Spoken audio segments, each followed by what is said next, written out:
Menjëherë pasi ka zbritur në aeroportin e Rinasit, kryeministri i vendit Sali Berisha ka udhëtuar në drejtim të qytetit Elbasanit për të marrë pjesë në omazhet të cilat zhvilloheshin në Universitetin Aleksandër Xhuvani.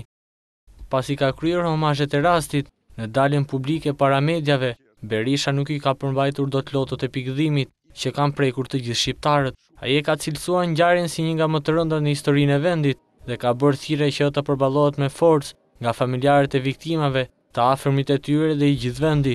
Ishte një tragjedi e rëndë shumë dhe zi e madhe, e cila kur je jashtë të vjen dy herë me rëndë. Ndaj dhe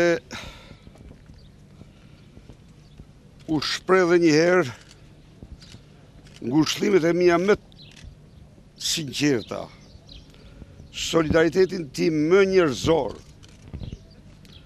të gjithë prindërve, familjarëve të studenteve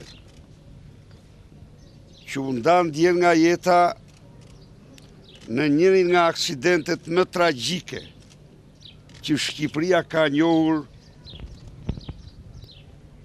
në shumë vite.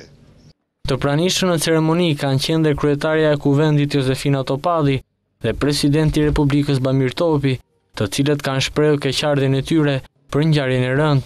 Topi u shpreh se mungojnë fjalët për të përshkruar dhimbjen, pasi ajo është shumë e madhe, ndërkohë që për Topallin udhëtimi që u cilësua si mrekullueshëm u kthye në fatal për të reja të Universitetit Aleksandër Xhuvani. Unë dëshiroj nga zemra të jap ngushëllimet më sinqerta për familjet, për familjarët në përgjithësi, por edhe për shoqjet dhe shokët të cilët kaluan vitet e rinisë në këtë shkollë. Padyshim fjalët në tilla raste nuk dalin, sepse tek njeriu dominon dhimbja.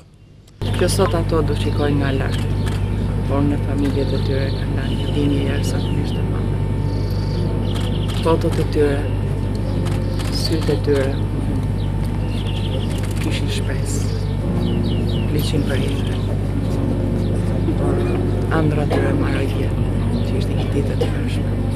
Ndaj dhe sot në emër të gjithë Kuvendit të Shqipërisë, dua t'i shpreh dhimbjen e madhe dhe ngushëllimin nënat e tyre, prindërit e tyre, sa po kthehen nga Juliana, si Juliana të gjithë tjerët, familjarët e tjerë, është një ditë të dhimbshme. Në omazhe përveç familjarëve dhe të afërmit të viktimave, kanë marrë pjesë dhe ish deputeti i qarkut të Elbasanit Lulzim Basha, aktualisht kryetari i Bashkisë së Tiranës, përfaqësues vendor si dhe deputetë të gjitha forcave politike në vend.